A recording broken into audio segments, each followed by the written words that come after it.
Halo sobat sekalian, selamat datang di channel ini. Sebelumnya di episode terakhir My Hero Academia season kelima, kita dijelaskan sekilas mengenai proses dan metode pewarisan Quirk One for All oleh All Might. Dan dari sini pula banyak muncul pertanyaan yang lebih detail mengenai bagaimana cara setiap pewaris mewariskan One for All di tiap generasi. Kemudian apakah selalu memakai teknik yang sama, lalu bagaimana cara kerjanya. So, di konten kali ini kita akan bahas dari umum ke khusus mengenai sejarah dan proses pewarisan One for All dari One for All Yoichi hingga One for All Deku. Serta tentu ini jatuhnya ke sejarah One for All. Tapi sebelum lanjut, subscribe channel ini biar admin makin semangat buat kontennya. Dan mari kita mulai. Awal mula One for All. Asal-usul One for All dapat dipastikan tak bisa dilepaskan dari peran All for One di masa lalu, yang mana Quirk One for All lahir berkat rasa iba All for One terhadap adiknya, yaitu Shigaraki Yoichi. Di segmen pertama ini, kita akan fokus ke sejarah One for All terlebih dahulu, sebelum kita masuk ke proses pewarisan yang memiliki beberapa variasi cara yang dilakukan oleh para pewaris. Oke lanjut. Awalnya Yoichi ini hanyalah remaja yang sering sakit-sakitan dan seringkali dianggap payah oleh karena dirinya yang sangat lemah, serta juga selalu terobsesi ingin menjadi superhero yang ada pada komik yang Yoichi dan All for One baca di masa kecil. Dari obsesi inilah yang menjadikan Yoichi dan All for One memiliki ideologi yang berseberangan. Yang satu ingin menjadi superhero tapi memiliki fisik yang sangat lemah, dan yang satunya lagi memiliki kekuatan yang overpower tapi sangat tamak dan maniak akan kekuasaan. Pada aksinya, All for One seringkali mengalahkan sosok dan kelompok terkuat pada masanya, sehingga menjadikan All for One menduduki puncak rantai Quirk pada era tersebut. By the way, pada era All for One dan Yoichi hidup, dapat dipastikan berada di zaman di mana Quirk masih menjadi minoritas dalam masyarakat. Tepatnya berada di timeline ratusan tahun yang lalu. Dalam artian, Quirk masih dianggap suatu kelainan pada tubuh manusia sehingga disebut sebagai kekuatan meta. Meskipun dengan kekuasaan All for One yang diakui oleh masyarakat kala itu, All for One tetaplah merasa ada yang kurang pada struktur kekuasaannya, yaitu kurangnya Yoichi atau adik tercintanya pada singgasana kekuasaan All for One. Sebab kala itu terjadi perbedaan ideologi antara Yoichi dan All for One. Namun yang namanya saudara ya kan, All for One kemudian merasa iba ke Yoichi dan akhirnya memberikan Quirk stockpiling secara paksa ke Yoichi pada saat itu, dengan tujuan agar Yoichi tidak sakit-sakitan lagi dan Yoichi dapat bergabung dengan All for One. Awalnya All for One mengira kalau adiknya yang jamet ini hanya sakit-sakitan dan tidak memiliki Quirk. Namun rupanya All for One kena prank selama ini, bahwa adiknya memiliki jenis Quirk yang hampir serupa dengan All for One, yaitu Quirk yang mampu mewariskan kekuatan. Dari sinilah Quirk One for All tercipta, Quirk yang berasal dari penyatuan dua Quirk, yaitu pewarisan dan stockpiling, yaitu Quirk yang mampu membuat penggunanya menjadi super kuat dan juga dapat mewariskan legasi Quirknya ke orang lain sesuai dengan kehendaknya, serta di suatu kasus dapat pula menggunakan Quirk pewaris sebelumnya. Proses turun-temurun One for All. Meskipun sudah diberikan Quirk stockpiling oleh All for One, Yoichi sepertinya tetap belum sepenuhnya mampu untuk menandingi All for One pada saat itu. Sehingga tak heran, di beberapa chapter sebelumnya, kita diperlihatkan Yoichi masih tetap berada di dalam penjara. Namun kondisi berubah ketika Yoichi digrebek oleh dua orang oknum pemberontak All for One pada masanya. Yang dua pemberontak ini kelak akan menjadi pewaris One for All kedua dan ketiga. Meskipun Yoichi pada saat itu hendak dibunuh oleh dua pemberontak ini, namun dua pemberontak ini memiliki sifat hero yang sama dengan Yoichi, yaitu membantu orang lain dalam kesusahan. Alhasil, sifat ini pula lah yang menjadi syarat untuk pewaris selanjutnya dapat mewariskan Quirk One for All, yaitu sifat dasar yang memang mencirikan sebagai seorang pahlawan. Pada saat itu pula, dua orang pemberontak ini mengajak Yoichi untuk bangkit dan melawan kekuasaan kakaknya. Dan dari sinilah Yoichi mewariskan pertama kali Quirk yang dianggapnya kuat untuk mengalahkan All for One ke pewaris kedua. Dan jadilah pewaris kedua memiliki Quirk One for All. Entah apa yang terjadi pada saat pertarungan dengan All for One di ratusan tahun yang lalu, akan tetapi dapat dipastikan bahwa pewaris kedua kemudian mewariskan Quirk One for All ke pewaris ketiga yang memiliki Quirk Fajin. Sebab nampaknya Quirk Fajin sangat sinkron dengan One for All yang mengandalkan kekuatan fisik super kuat. Oh ya, jadinya untuk pewaris pertama, kedua, dan ketiga berada di era yang sama, yaitu era Quirk masih menjadi minoritas. Beberapa waktu pun berlalu, meskipun tak ditunjukkan secara gamblang proses pewarisan selanjutnya, akan tetapi pewarisan Quirk berhasil disalurkan ke pewaris keempat, yaitu Shinomori Hikage. Shinomori sejauh ini diketahui bukanlah seorang pahlawan ataupun seperti pewaris kedua dan ketiga yang memiliki latar belakang aksi vigilanti. Namun yang jelas adalah Shinomori memiliki sikap pahlawan yang sama dengan para pewaris sebelumnya. Nah, Shinomori adalah pewaris One for All yang pertama kali menyadari bahwa dia harus menjaga Quirk One for All untuk generasi selanjutnya, karena dia tahu betul bahwa dia tidak memiliki kemampuan untuk mengalahkan All for One. Maka dari itu, Shinomori memilih untuk mengasingkan diri ke dalam hutan dalam waktu yang sangat lama sepanjang sisa umurnya.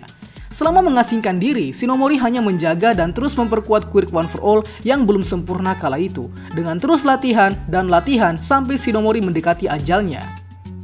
18 tahun bersama dengan One for All, Shinomori akhirnya mulai sekarat akibat penumpukan Quirk yang terjadi pada tubuhnya. Dan ya, dari Shinomori lah akhirnya resiko One for All telah diketahui, yaitu jika pewaris One for All pada dasarnya memiliki Quirk pribadi, maka akan terjadi penumpukan Quirk sehingga pewaris One for All yang memiliki Quirk dasar bakal diperpendek umurnya.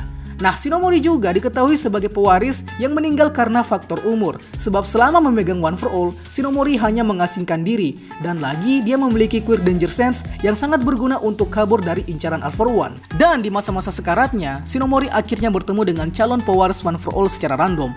Sebab pada saat itu, dia sudah sekarat dan sangat terlambat jika dia direpotkan lagi untuk mencari pewaris potensial seperti yang dilakukan oleh All Might misalkan.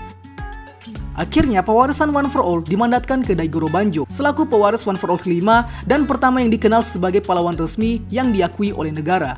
By the way, era Banjo ini adalah era di mana Quirk mulai merajalela dan sudah diakui, sehingga terciptalah sistem pahlawan di seluruh dunia.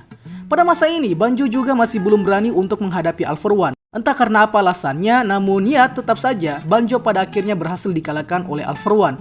Dan Banjo jugalah yang menjadi pertama dari seluruh pewaris yang dicuri Quirknya oleh All for One. Namun All for One gagal sebab One for All menolak keras berpindah di tubuh All for One kala itu. Tentu saja kenapa One for All begitu diincar oleh All for One, sebab One for All sudah mengalami perkembangan pada kekuatannya oleh sebab usaha Shinomori bereksperimen selama 18 tahun untuk menggali potensi One for All.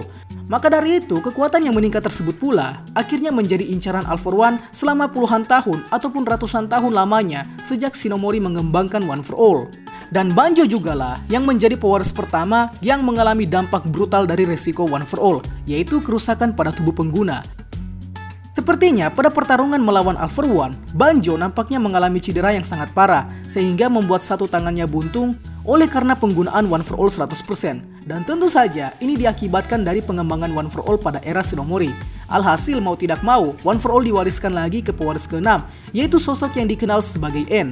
Nah, di masa N juga masih belum siap menghadapi All for One, sebab All for One masih berkuasa pada saat itu, yang jadinya N dikalahkan lagi oleh All for One, dan N menjadi pewaris One for All yang sekali lagi dicuri Quirknya. Tapi sekali lagi, All for One tetap gagal sebab One for All menolak keras berada di dalam tubuh All for One. Di masa kritisnya, N mewariskan One for All ke Nana Shimura, sosok pahlawan wanita satu-satunya dalam siklus pewarisan One for All. Pada era Nana Shimura, One for All akhirnya dipersiapkan dengan sangat matang.